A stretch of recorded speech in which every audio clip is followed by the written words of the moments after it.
will come to pass very, very shortly. Welcome to WarrenThornton.com.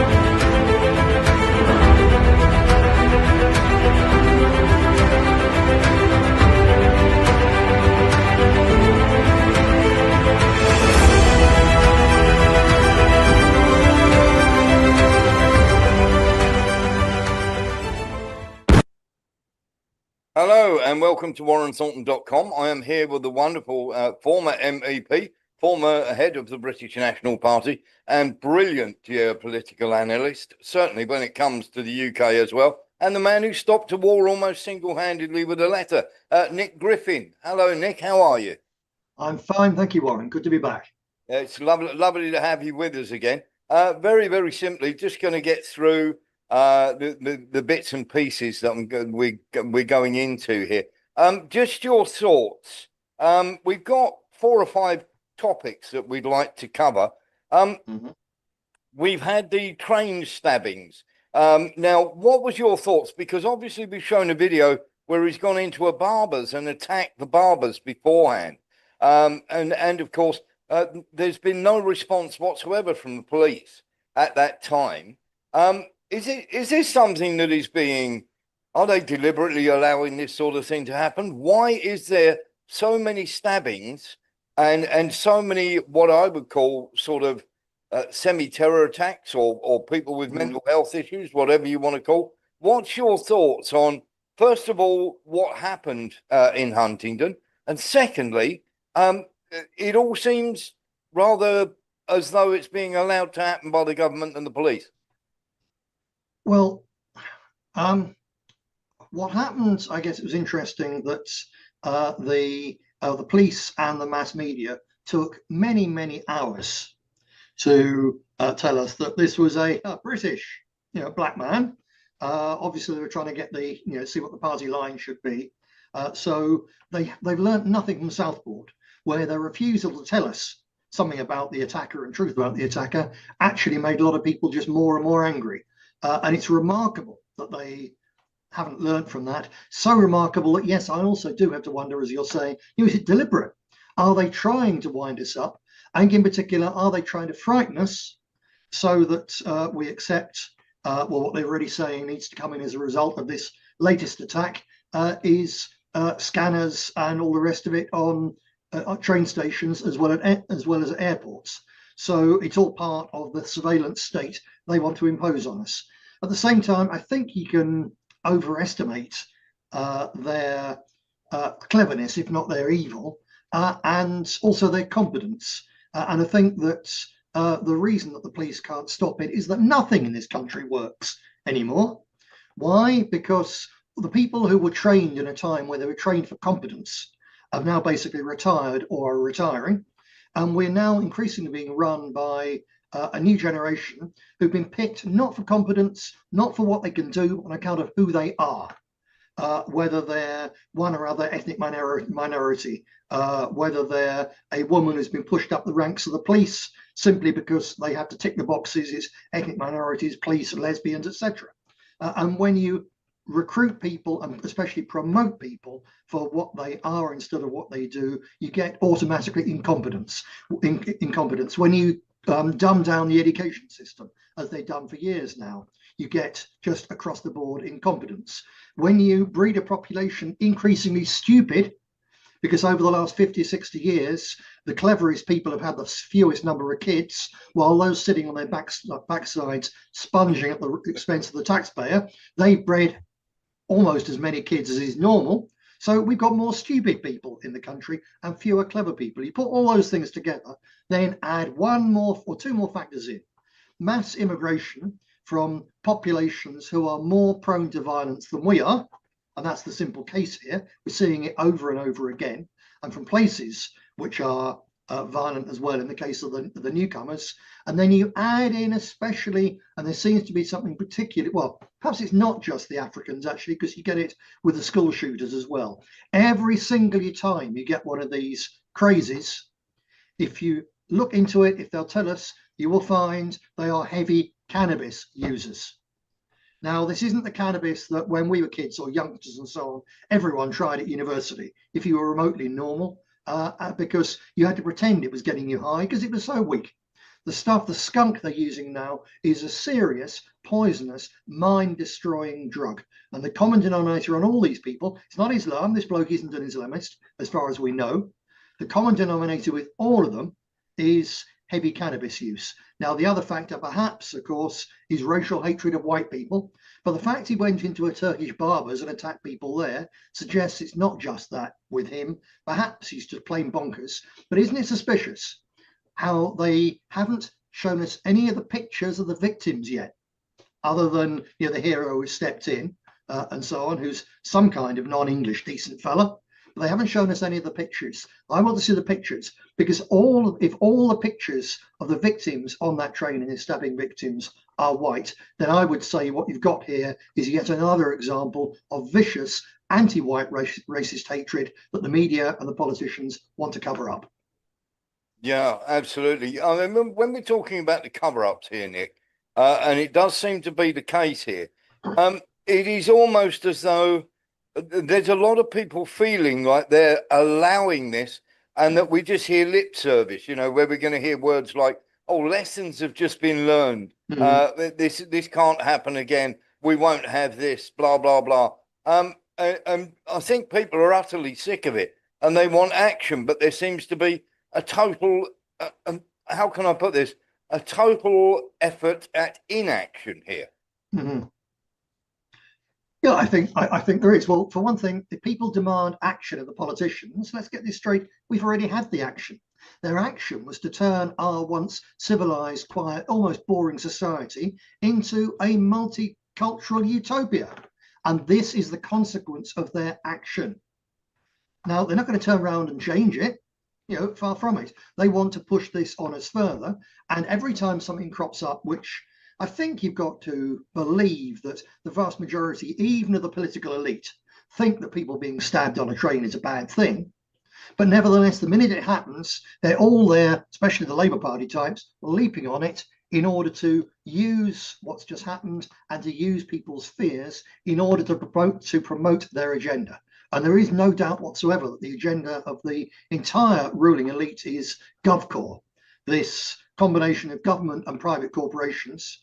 And it's a GovCore with a totalitarian surveillance state, along with the CB, central bank digital currency, and all the rest of it. They want that, whether this is absolutely problem reaction solution or just wicked politicians jumping on a problem to exploit it. I'm not sure what percentage of each it is. In a way, it doesn't really matter. In either case, it's thoroughly evil.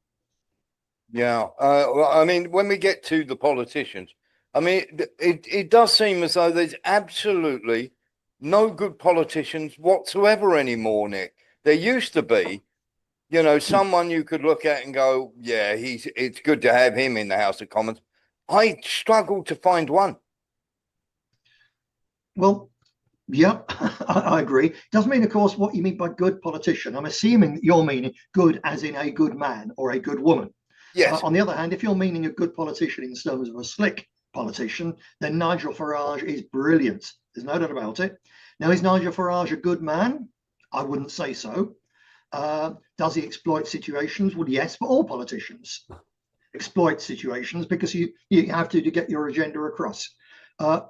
Is Nigel Farage going to come to power? On the present opinion polls and the present way things are going, I would say yes. Is Nigel Farage going to change everything that's wrong? Absolutely not. Is Nigel Farage going to change some things for the better? I think, to be fair, I've got no time for Nigel Farage, but I think that overall he will at least try to do some things better. And one of them, he's not going to turn the clock back and give us back our old boring white Britain. Absolutely not. He'll do exactly what Giorgia Meloni has done in Italy, which is under cover of a big hoo-ha on the left opposing his efforts, perhaps successful, to send home a few hundred or a few thousand particularly unpleasant, vile immigrant criminals. Under cover of that, he will bring in hundreds of thousands more Indians and Africans to act as cheap labor and cheap consumers for the big corporations, for big business. That's what he'll do. But, you know, whichever politician we've got in power, they're going to bring in huge numbers of Indians to fill the demographic gap to avoid the collapse of capitalism. That's baked in. At least if Farage was in, we're still going to get the Indians, but we might get a few thousand fewer crazed African and Albanian criminals. He may kick a few of those out. So I think he might be slightly less bad than the others, but that's as good as you're going to get from politicians. Yeah, exactly that. It does seem an absolute lunacy, because when you sort of look at what we want to do for Britain here, I do have a problem with. I don't like Islam and the radical Islam and the Sharia law and everything else that's coming with it. I don't like these paid agitators who are doing it on behalf of who are, say, taking Israel money and aren't really doing it on behalf of British people. It does seem as though I've either got to be converted in prison to Islam for standing up and making a tweet that I'm going to get locked up for. We can't stop a guy on a train, but we'll send 4 police officers round to somebody at 3 o'clock in the morning because they've done a tweet. And of course, an Israeli-backed hatred of Muslims, which there doesn't seem to be a path for me to walk down. It is very, very difficult, isn't it? And in fact, there's a third factor here that if you look increasing at the very, very far right, the people who are screaming for remigration when there's no possibility of it happening, because to have remigration, you have to have state power in the hands of people who are prepared to do it, and that isn't going to happen. But they're screaming for this, and they're also saying, so they're also pushing this overall racial hatred. And if you look at their agenda, you will find very, very clearly what I would call the avovification of the far right. They're trying to do the CIA and the deep state of the United States and Britain, the ones who aren't totally on the Zionist agenda. They are trying to manipulate the far right extreme or radical nationalism into doing in the West what they've done in Ukraine, which is becoming the boot boys of their corporate fascism. That's what they're trying to do. And along with that, if you look at, say, the active clubs which are out there attracting youngsters, it sounds fair enough. It all sounds good. You're going to meet up, you're going to do some weight training, you're going to form a tribe with your mates. And then if there's an attack on a train that a couple of you are on, you could stop it or something like that. All sounds fair enough. But if you actually look at what they're saying on their Telegram channels, for more than a few minutes, you will find that they're in favor of Ukraine, which means they're in favor of the global homo side of that appalling brothers war. And you will also find literal Satanism very, very quickly. And these people want death. They want a civil war in this country, not because they want to save our poor country, but because they want just death and destruction, because it's a thing. And you will find the minute you actually research these people, I've got to write about it. I'm going to write about it on Substack fairly soon, actually, because it's quite shocking. The moment you research who is behind this, you find paid CIA informers and Satanist crazies. So there's really no good news in terms of the people out there who are complaining about what's happening. I would say, really, we've got to get real. All these people aren't going to get sent home. The best we're going to get, like I said, is Nigel Farage might send some of them home. So no one is going to protect you on a train from another event like this. So if you're going to go on a train, you've got to carry a big stick. Literally, you've got to carry a hefty walking stick, because a stick in the hands of someone who knows vaguely what they're doing with it will generally beat a knife. It's a simple truth. You cannot rely on them. You either stay off the train and stick to private transport, or you get a job which doesn't involve you going on the train every day to work in London. You either withdraw to somewhere safer, or you withdraw from where the possible dangers are as far as you can, or you carry something with which to defend yourself. Obviously, you can't carry a gun, you can't carry a knife, but you can still carry a stick. And I'm afraid that's where we are. We're in a dangerous, low trust society. So you have to try and adapt your behavior to take that into account. It's up to individuals. Shouldn't be, should be up to the state. But the state has failed us. Now it's up to individuals. Yeah, I think you're right. Nillis. Yeah, it seems to me that both sides in this potential civil war are funded by the same resources. It's a bit like the both sides in the Second World War were funded by the same international bankers as well. And there's there's pretty much all we can do is what Warren says is try to vote in independent MPs. I would have thought, because I think reform. Nigel Farage is probably sold out to those forces as well. Yeah, thank you very much for that, Nillis. Yeah, I know Nillis has just pointed out something that obviously is quite difficult to do. But maybe Nick can let us know, because obviously he knows more about this sort of subject than we do. Is independent MPs for every single constituency a man you trust, a man you know? Is that the way to go? Because the parties, none of the parties seem like they're for the people of Great Britain, Nick. I'm sorry, it's not. I understand where Nillis is coming from, that it's a great idea in theory. That's mine. But if you stand 650 independents in the next general election, you will lose 650 times 1,500, which is the deposit. And assuming you actually want to try and get them elected, you'd also have to give them at least a leaflet for the post office to put up by free post, which will take you an enormous amount of work to do, because the post office doesn't accept just 40,000 leaflets. They have to be broken down into bundles of 100 and wrapped up, every single bundle put into its own elastic bands, and they then have to be boxed for a specific postcode, and these have to be delivered to different places in the constituency. It's an enormous job. So you will be spending, once you pay for the leaflets and the lost deposit, you'll be spending 650 by £3,000 or £4,000, which is an awful lot of money. Perhaps someone here can do the maths. 650 by 4,000. Let's hear what it is. Yeah, it's a lot. But it's an awful lot of money, and they will all lose their deposits. At the very most, if the leaflet comes from a good, traditionalist, nationalist, patriotic, common sense position, all it will do, each of them will get about 90 votes, and in 3 or 4 constituencies, reform will be beaten by the Labour Party or the Lib Dems by about 50 votes. So you would have cost reform 5 or 6 seats. So you'll have even worse people. Whatever Farage is, most of the people, at least half, probably more, of the candidates who will be standing for reform at the next general election will be thoroughly decent people. Some of them will be failed recycled Tories who are the scum of the earth, but some of them will be decent people. And your independent candidates will cost and they will cost you 650 times £4,000. Now, 650 times £4,000, if it could be raised, put into things that are useful. 2,600,000. Right, thank you. 2,600,000. Thank you, Mo. Right. Now, thank you very much for that. Right, it's a staggering sum of money. One, the patriotic movement in this country, I don't believe can raise that sort of money. But if you can, then raise it and put it into, for instance, lawfare for judicial review of every single council and government decision you don't like.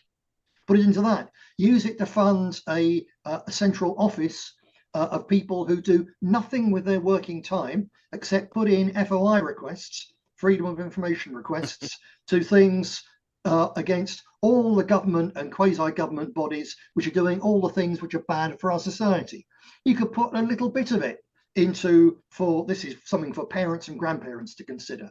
If you've got youngsters in your family who their parents, you or their parents, are thinking, I used to be in the Cubs or the Brownies or the Girl Guides or the Boy Scouts, but I couldn't now put my children or grandchildren into a system, the Scout movement, which is now riddled, utterly riddled from the very bottom to the very top with pederasts, perverts and people who believe that kids can and should change their gender.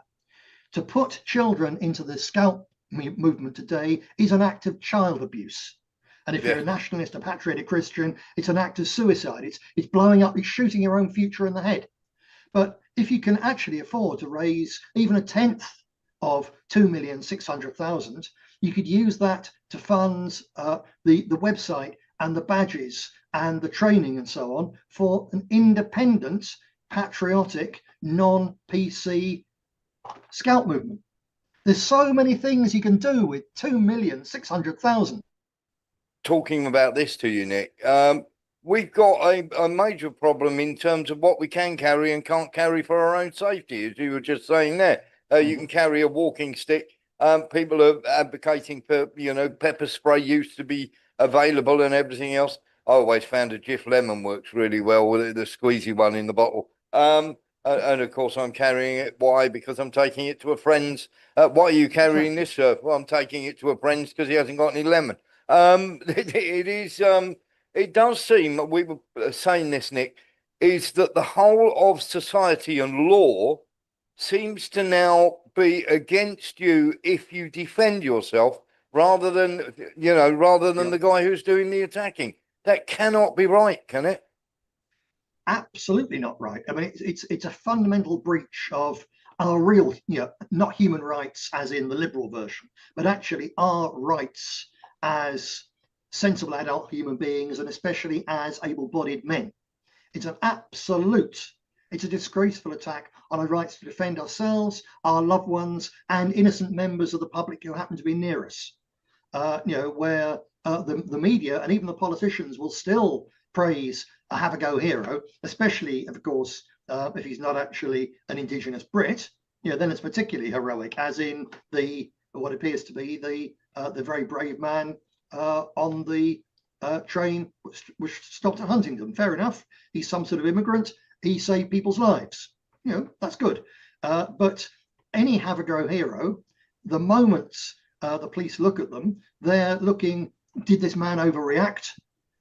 Has he committed an offence? Should we arrest him? Because the whole of the elite, from the top politicians through to the very newest trained cop, is to maintain the state's monopoly on any kind of coercion, which is fair enough if the state is competent at using coercion and violence to defend decent citizens. And very clearly, the state we have now, and it goes back, you can't just blame Starmer and Co, because the Tories were responsible and in charge when it was every bit as bad 2 years ago. The state has abdicated from the use of force and coercion against bad people in area after area. So there's this gap. And where there's a gap, where the state won't use coercion, ordinary citizens should be able to. Because we're stopped from doing so by the law, the only people who fill the gap for violence are criminal scum. So therefore, society gets more and more violent. It's absolutely wrong, but again, and come back, there's actually no point really complaining about it. There's two things we can do. One, as we were saying beforehand, and as clearly as a lot of your listeners have got, you have to be prepared to defend yourself in whatever way you can. And although you cannot carry anything like a weapon, you certainly can't carry pepper spray. They class that if the cops are using it against people who are complaining about lockdown, that's absolutely fine. You use it against a criminal and you will be arrested under the Firearms Act. Yes. So you can't carry that. But indeed, you can carry a Vicks nasal spray or a lemon or a perfume spray. If you're caught with a perfume spray, you have to say, well, when I went out this morning, I was identifying as a woman. Yeah. So fair enough, carry a perfume. So you can carry some sort of spray. You can carry some sort of stick. You can carry a pen, which now if you use it against someone in the street when they haven't attacked you at all, or even if they just spat at you or something and you poke their eye out, you're going to go to prison for it. But if someone is trying to kill you with a knife, then you are entitled to shove that pen through their eyeball and kill them. So you can carry sorts of weapons like that. It's terrible that we have to talk about that's all that people can now do. There is one more thing I think they can do. And this is true in Britain, it's true everywhere where there's a populist insurgency. And that obviously is what the reform thing is. If reform forms a government, They will have to do some things which actually go along with what the public wants. Otherwise, they'll be out on their ear very, very quickly. And also, some of those some of those people who are not from the party political system will be decent, and they'll be wanting to think, well, what can I do? What sort of laws can I push my party, my government, to put into practice? Or, for that matter, what can a group of us get together as a backbench proposal and try to shove through because we've got a huge majority? And we cannot expect Reform MPs to come up with a policy to return Britain to being 95% ethnically British, because that would involve the collapse of the entire economy for various reasons, not least external pressure, and it's demographically impossible, I'm afraid. That would be revolutionary. You'd have to say, you know what, the fiat money banking system, the whole of capitalism, we're going to blow it up. We don't care, we want our country back. And we don't care all the poverty and chaos that goes with it. That a revolutionary nationalist party might do. A party like Reform will not. But a party like Reform might bring in a law which allowed people, for instance, to carry pepper spray as long as they only use it against criminals. Why not? They might bring in a law which says that if you actually use a knife in the way that these criminal scum did, even if you don't kill anyone, you will be hung. But we might just conceivably get a death penalty out of them. I think not, because the weight of the liberal opinion is too strongly against it. But if they try that, and absent that, at least get our right to carry some, basically, probably non-lethal weapons. What they should say is everyone's got the right to a concealed firearm. As long as you're an adult and without a criminal conviction, you can carry a concealed firearm. And in the states in America where people are allowed to carry concealed firearms, especially if you take out the criminality of a couple of ethnic groups, the gun crime of European Americans is actually about the same as ours. So you could arm our people, decent people, and it wouldn't make a difference. It would just mean that some criminals would get shot. It wouldn't be only criminals who are armed. But realistically, that's not going to happen. And if you ask for that, you get nothing. But if we, the people, pressure our local Reform MPs when we get them, look, we don't really care what you do about all sorts of things, but give us the right to carry pepper spray to protect ourselves from these murderous scumbags who are on the loose, we might just get that. That's better than nothing. That's as good as it's going to get. Yeah, exactly that. I will be bringing out a Warren Thornton pen. It's about 2 foot long. But Robert was waiting very patiently to ask you a question. Robert. Hello, Warren. Hello. I sent you an email with a very cogent questioning article about the Huntingdon train. Apparently, a few months before, there was an exactly the same exercise carried out under Operation Plot. Wow. And it raised a lot of questions. There is very little actual evidence of what's going on. It says that it's really a false flag by the government. So let's ask Nick if this is a possibility. Thank you very much for that, Robert. I haven't received that email, but I'll have a look for it. Thank you very much. Thank you very much. Thank you. It has to be a possibility, but there's a big but here. Most things which appear on anything which appears in the mass media, we automatically disbelieve. Right? Yes. Anything liberal leftist comes on the mass media, we automatically think that's bullshit. Anything which appears on alternative media, which fits in with the pattern which we're beginning to see, we seize on it, we assume it's true. Yes. And very often it is not. Very often true. It's not. Not least for the fact that virtually all of social media is now, if you've got a significant reach, it's monetized. Yes. Monetized. Whether it's on Twitter, on YouTube, on whatever it is, it's monetized. Therefore, there's an incentive to people to come up with things which attract attention and get them reposted, get them retweeted. And purely inventing stuff like that is one of the best ways to do it. Most of it is hogwash. It simply isn't true. And I've looked, I can't think offhand at any examples of this because I've given up looking. Generally, I find that just as if the media tell us it's a lie, if it's also on the media, so on alternative media, and it goes to the idea of false flags, it's probably a lie as well. Because to carry out a false flag like that, you have to have a very large number of people involved. In a criminal conspiracy, which any one of them could blow up, and everyone involved is at least going to go to court, if not go to prison. And if they're politicians, etc., their career is going to be destroyed.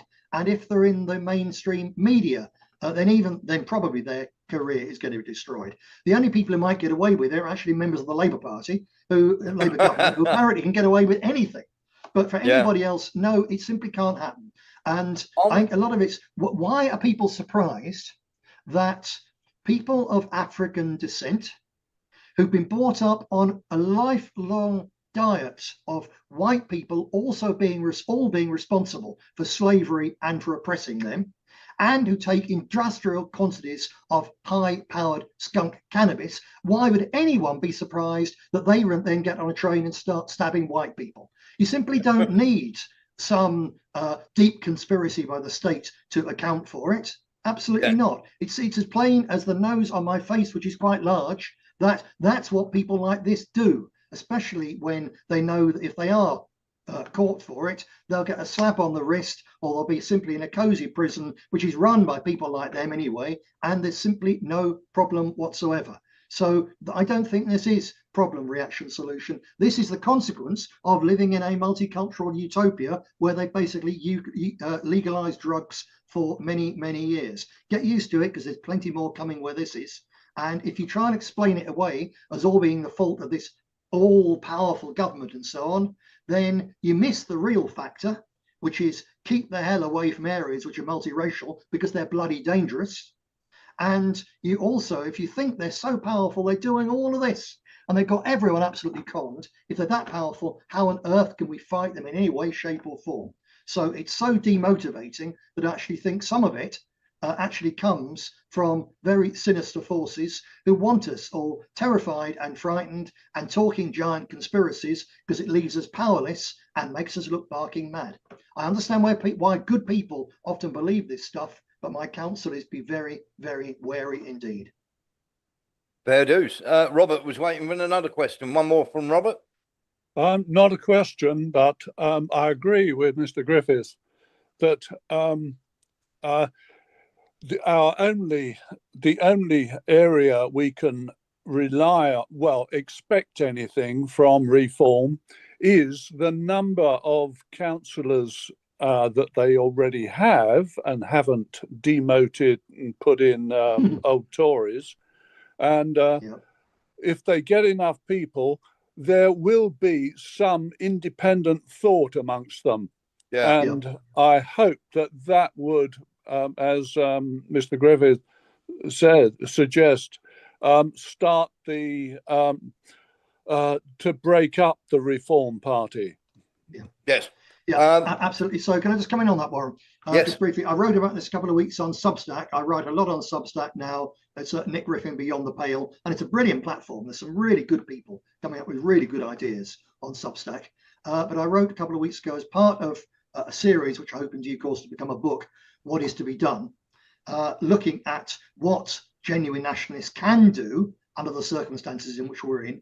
And one of the first things in those, I believe that, and this actually goes across the board for the whole of Western Europe and the United States, everywhere where you now have populist parties coming through, they are going to produce large numbers of MPs, and especially, as Robert says, councillors, who actually are quite independent, decent people, and who are basically fresh to politics. There's an ideological vacuum in these parties, and that'll tend to stay, because if they actually develop ideology and principles, they then can't be all things to all men, which is part of their electoral appeal.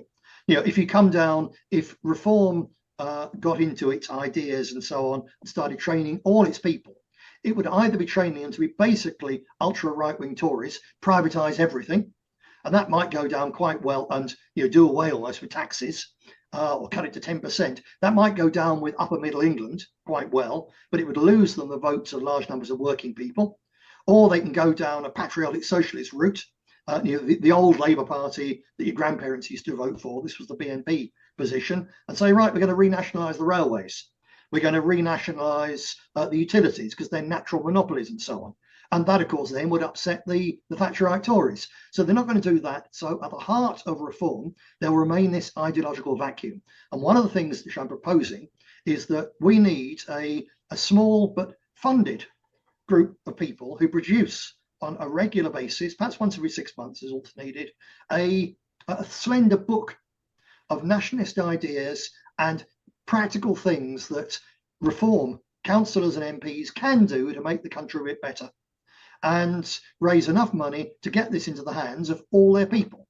Basically, in order to get where he is, Farage stood on the shoulders of me and the BNP activists and reached for where he is now. Because it was only because the elite, and especially the BBC, was so terrified of us that they promoted Farage. And what I was saying in this Substack series, now it's our turn to stand on his shoulders, and by standing on his shoulders, to get genuine, sensible, well thought out, practical nationalist ideas going into the heads and the hearts of reform people. And either, if that happens, some of them, of course, will say no. It'll happen with some of them, and either they can then do things quietly, which make things a little bit better, or they'll get thrown out of reform, but they'll still be elected members. And as Robert says, at that stage, you'll start to get some independent, sane thought, which precisely because it's a little bit like the emperor has no clothes, that old story. When the entire political elite are going along with the liberal insanity, then it's very easy for them to carry on. You've only, I think, got to have a few people actually speaking truth to power and talking common sense, and it becomes much harder for the others to carry on imposing nonsense. So there's plenty we can do, and that's one of the things that I think could be really effective. Yeah. Right, Robert, one more question, because there are some other things we need to discuss with Nick. We've only got him for an hour. Robert. Yes, by all means. Well, there with reform, there is the dog that hasn't barked. They reform have not asked Starmer to ask for the 5 billion back from Ukraine and from Israel. Why haven't reform mentioned this at all? It needs being spoken by somewhere. From somewhere, something like the Light magazine would be ideal to shout this out. Reform, and Farage won't, since he's been bought by Israel and the arms manufacturers. Let's let Nick answer the question. For that matter, it's a very good point, Robert. For that matter, has Farage asked for the 50 billion back, which Britain has paid the European Union since we left? Because it's a staggering sum of money. It's 10 times. You're absolutely right to complain about what they're giving Israel and Ukraine, especially because in both cases, our taxes are being used to fund the evil side, the particularly bad side. No sides are good in war, actually, but the worst of the sides in two very dangerous and terrible conflicts.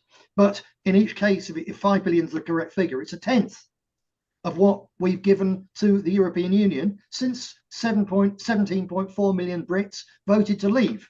And as far as I know, Farage hasn't asked about that. Now, to be fair, I try to be fair to Nigel Farage, I have to grit my teeth to do it. It may be because he and their little clique of MPs in Parliament are raising this question, are putting Starmer and co on the spot. But if the media don't report it, then it effectively doesn't happen. It's the tree that falls down in the forest in the night. And so that may be the case. They might be asking. I can't credit why on earth Farage wouldn't ask about the 50 million that's gone to Brussels. I can well understand absolutely why he wouldn't dare to ask about the money that's gone to Israel. The money for Ukraine would be a little bit easier if it wasn't for the fact that one of the attacks against Farage that the whole of the political elite have used, and he's clearly very scared of, is the idea that he's Putin's puppet, which I don't believe, but nevertheless they ask that in order to frighten him away. And Farage, being a very clever, very skilled, very sneaky politician, sees pain there and moves away from it. And that's that's what's going on. So absolutely, he will never touch the Israeli thing, obviously. He knows where the donors are. He knows where the media support comes from. He might touch the Ukraine thing, but I think he's scared of that smear. If he won't even ask about the 50 billion to Europe, then you have to concede actually that basically he's bloody useless, which is hard to believe, or for one reason or other in someone else's pocket, and the whole thing is a shadow boxing safety valve, which is one conspiracy theory which I am prepared to entertain as having potentially a lot of basis in fact. So let me ask you a question then, because we've got you for another 10 minutes or so. Now, I want something that was pertaining to something that was levelled at you when you were in the British National Party, and what you were saying there about Putin's puppet, because I'm going to show you a video, Nick, and it is quite a nasty one. But there is, you'll bear with me, we've got two videos to show you. Then I've got something to show you that is incredibly shocking. So this is an incredibly shocking video of Ukrainian people who want to walk towards the Russian lines, and they are literally cut off by a Ukrainian drone, which then decides, because it can't get them to turn back, it's going to kill them. Have a little look at this, and be aware, anybody who's watching, if you are of a sensitive nature, the next 3 minutes you might not want to watch this.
Now, first of all, we've got that. And of course, as horrible as that was, and then the Ukrainians actually got hold of the footage and then tried to doctor it, and they were found doctoring it so that they could blame the Russians. On top of that, Nick, and I'm going to put this up here, something you were accused very much of being a Nazi and everything else in the British National Party. Now we've got the emblem of the Azov battalion, which pretty much, the Azov has grown to about 330,000 members, and he's now indoctrinating schools and everything else, which is to do also, if we say the word, we get banned on YouTube. So we're going to say the nasty black sun, and the emblem of the SS division, Dash Reich. So if we take that is the Azov banner that's been touted around at football and everything else. And then we have this, Nick, which is quite, I find absolutely stunning. This is Zelensky and Sersky, the people in charge of Ukraine, currently doing this. Воїни, маю честь нагородити вас, подякувати за службу, вам, вашим родинам за те, що підтримують вас. Дякуємо за захист нашої держави. Бережіть себе і бережіть своїх побратимів. Напевно, це найголовніше. Ті, хто поруч з тобою, дуже віримо. We've got this that is happening at the moment. Now, this is where we get to your relevant bit, Nick. You were very much accused of being Nazis and National Front and everything else, and it was thrown around left, right, and centre. And yet we have this 100-year partnership with Starmer and these people who are carrying out these sorts of atrocities. And then on top of that, which is absolutely staggering, and I think, I don't know if you've actually seen this, but it is an amazing thing. We have this 100-year partnership where our money is being used to fund the Ukrainian Youth Organization of Great Britain in this country. And we have, let's have a little look. We've even got the nice khaki brown uniforms there, the brown shirt type uniforms.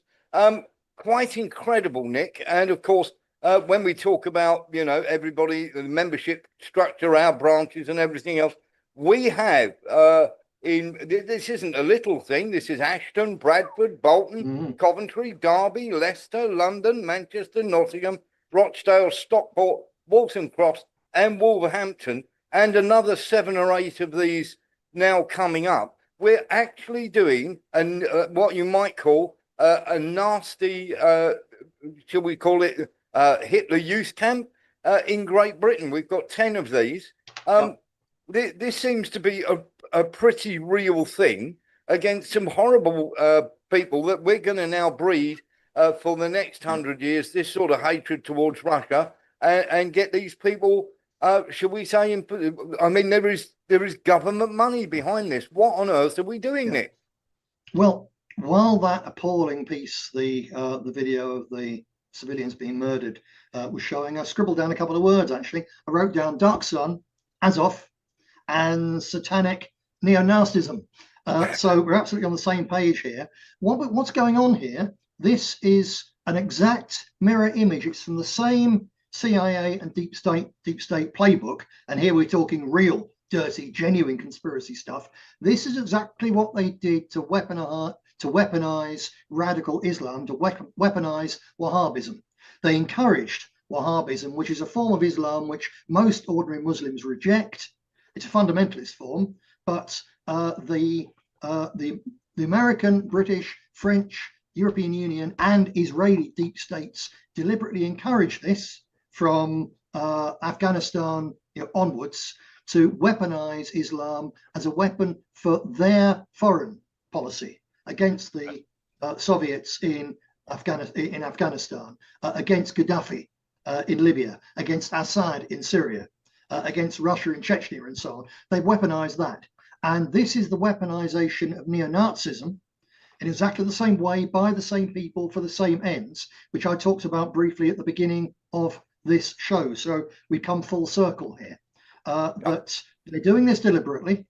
There will be, just as there was then, once you weaponize radical Islam, as Assad warned, he said, terrorism isn't a scorpion that you can keep in your pocket, and use against the others. If you try to, it's going to sting you as well. You get blowback. So the Manchester mass murderer, the Manchester Arena mass murderer, was encouraged and sent, courtesy of the British state, from the radical Islamists who were based in exile in Manchester, to go and fight in Libya against Gaddafi. Then he came back and murdered children in Manchester. You get blowback, and we will get even more blowback from this Ukrainian neo-Nazism, which, as you say, sorry, Nazism, just a slip of the tongue there, which, as you say, Starmer and all the rest of them are promoting. Farage just about objects to it, but hasn't got the courage to say. And this is going to produce a similar wave of terrorism against ordinary people in Central and Western Europe for a whole generation, because Ukraine is going to lose that war. Those people will feel betrayed. They will feel stabbed in the back by the West, and they will come to the West as refugees and primarily earn their living by being involved in semi-political narco gangs. So there's going to be all sorts of trouble from this. One last thing here, the dark sun, it's very, very interesting that just as they weaponized, in weaponizing Wahhabism, they weaponized something which is so deep and dark and thoroughly evil that the beheading of people comes just naturally to it. So that dark sun started with Himmler, but it's become the emblem not just of ordinary neo-Nazis, but actually of people who are literally inspired by Satanism. And yes, the neo-Nazi element, which now dominates the Ukrainian armed forces, thanks to Azov, some of the people that first came up with its ideas and so on, when it was just small gangs, they, and especially their Russian sympathizers, the ones who invaded part of Russia on their behalf with NATO weapons a few months ago, they actually started, whereas nationalists in the West in recent years, the good ones, have been doing things such as helping homeless people, because our people shouldn't be homeless, cold and wet and dying on our streets when all sorts of others are being put into houses and hotels at our expense. So genuine nationalists go out and do soup kitchen runs and so on, and get sleeping bags and shelter for people, homeless veterans on the streets. The Russian and Ukrainian neo-Nazis who are behind this thing, the Dark Sun people, they cut their teeth going out and beating up and murdering homeless people on the streets on the basis that they are scum, subhuman scum who should be killed, and because it's a sacrifice to the forces of darkness. So just as Wahhabism is something very evil, weaponized by the deep states of the West and Israel, so too this latest thing, this satanic neo-Nazism, is even worse. They know it, but they're still promoting it. It's really, really wicked.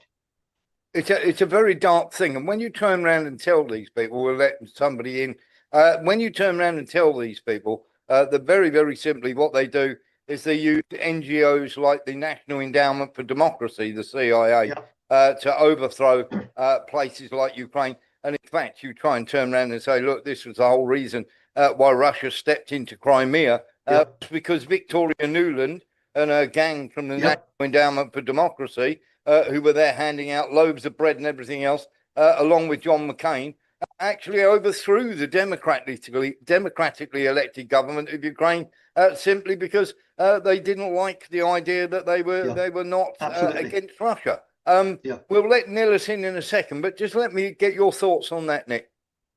Well, you're absolutely right, Warren, and obviously I've got to go pretty soon. So one thing I'd like to get across, because it goes back to my political career and so on. So while I was in the European Parliament, I was part of a pan-European nationalist alliance, and at one stage, just before the Maidan coup 2014, we were in touch with the Ukrainian nationalists. They got in touch with us, said, we're nationalists, we'd like to work with you and so on. So we had them very briefly in our alliance, and within weeks, they were, having got involved in an alliance which included Romanians and Hungarians as very important partners, their gangs on the streets of the Romanian bit of Ukraine and in the Hungarian bit, which is occupied Ukraine, they were attacking the symbols and the memorials of the minority, and they were saying, it's not just the Russians, it's not just the Jews, it's not just the blacks we hate. Also we have to cleanse our land of the Romanians and the Hungarians because they're scum too. And we had to expel those people. So I've actually sat down and talked with the people who form Sloboda Party, who've been involved in Azov and so on at very high level. I've sat down and spoken to them initially as new colleagues and friends, and have found they are the most unreasonable, vicious, unrealistic psychopaths I have ever had the misfortune to come across. And these are the people who, for the last few years, have been the political commissars of the Ukrainian army, which is only still functioning thanks to vast amounts of our taxes and so much of our own weaponry that, for instance, Britain no longer has any howitzers in our army because we've given them all away. Yeah, exactly that. Let's get into very, very quickly. One last question from Nilis before we let you go, Nick. Thank you so much for your time today. Nilis. Yeah, I lived in Egypt for 28 years, and I met a very interesting Lebanese Orthodox monk, and he was saying that Wahhabism and extreme Judaism of the Talmud were very much the same thing, and even Jews in their encyclopedia said it. He also told me that the leaders that the West put into the Saudi Arabia and the Gulf states and the UAE were Jews who had converted many years ago, centuries ago, to Islam. And it's interesting that they both Wahhabism and the extreme Judaism have satanic undertones. Okay, let's let Nick answer that. We are joined by Paul Brooker from Viral TV and Paul Brooker TV. We will just let Nick answer that, and then we will let him go. I've heard exactly the same from various Muslims as well, particularly Shia, but also some Sunni as well, who'll say the same thing, that this extremism is not organic, it's not from them. I suppose in a way you'd expect them to say that, wouldn't you? But when they're saying it, and especially when the Shia are saying it about Sunnis, of course they hate each other, and when also Christians in the Middle East are saying it as well, if that's what we are being told, then you've got to assume this probably is the case, because this isn't one little group with a vested interest coming up with something. It's people across the board from very different backgrounds. And also, of course, you will find exactly the same thing. For instance, if you go and read the UNS review online, written or edited by Ron Unz, who's a Jew who lives in the United States, and he provides a wonderful platform there for various very decent Jews, Gilad Atzmon and others, and they also say exactly the same thing. So you've got Christians in the Middle East, you've got decent Western Jews, and you've got Muslims all saying this Wahhabism is something deeply evil, which has very fake origins. And it's rather like, again, if you check the history of the massacre of the Armenians by the Young Turks, you look into that, you will find the Young Turks were not Turkish at all. They were Jews from a satanic sect, which was so satanic and evil that all mainstream Jews would be very happy, always were and still would be, to tell you these people are not they're not us. This is a satanic sect. And certainly if you look at the people behind Wahhabism, you will find that same kind of satanic evil. All peoples and all the peoples of the book actually have produced people who are thoroughly evil. In the case of Christians, you've got Christian Zionism, which comes not in its origins actually from the idea that Oliver Cromwell let the Jews back into Britain, so it's all them again. It's not, Oliver Cromwell did that, and feminism, another thing which people blame on these people, also came from this same source. The ultimate culprits for this were the Quakers. Yes. And Quakerism, people think it's just something sort of rather bonkers, which is gone. If you look at any far left organization, you will either find this kind of radical left-wing Jews that Charlie Kirk had just noticed before he was killed, or you will find things like the Roundtree Trust. It goes back to the Quakers. So this is a heresy out of Christianity. All the peoples of the book have created heretics and people inspired in the end by something very, very dark. And they, regardless of where they come from, they are a menace to all of us. And they tend to, between themselves, use the same pot. That's the way things go. Yeah. Really interesting point from the guys. Thank you very much. As you know, I've got to go. Thank you Yep. very much, Nick, Warren, where can people for providing find the you? platform. People can find me on Twitter, Nick Griffin BTP. That's Bravo Tango Papa, which stands for Beyond the Pale. And you'll also find me on Substack at Nick Griffin Beyond the Pale. If you're not into Substack, then it's a free app, very easy to load, very easy to use, and some fantastic writing on it, and also a fair bit from me. Thank you, Warren. Good night. Fantastic. I hope to see you and all you people again fairly soon. Thanks a lot, Nick. And we'll Thanks be a lot. second half right after this. Thank you, Nick. Thank you all.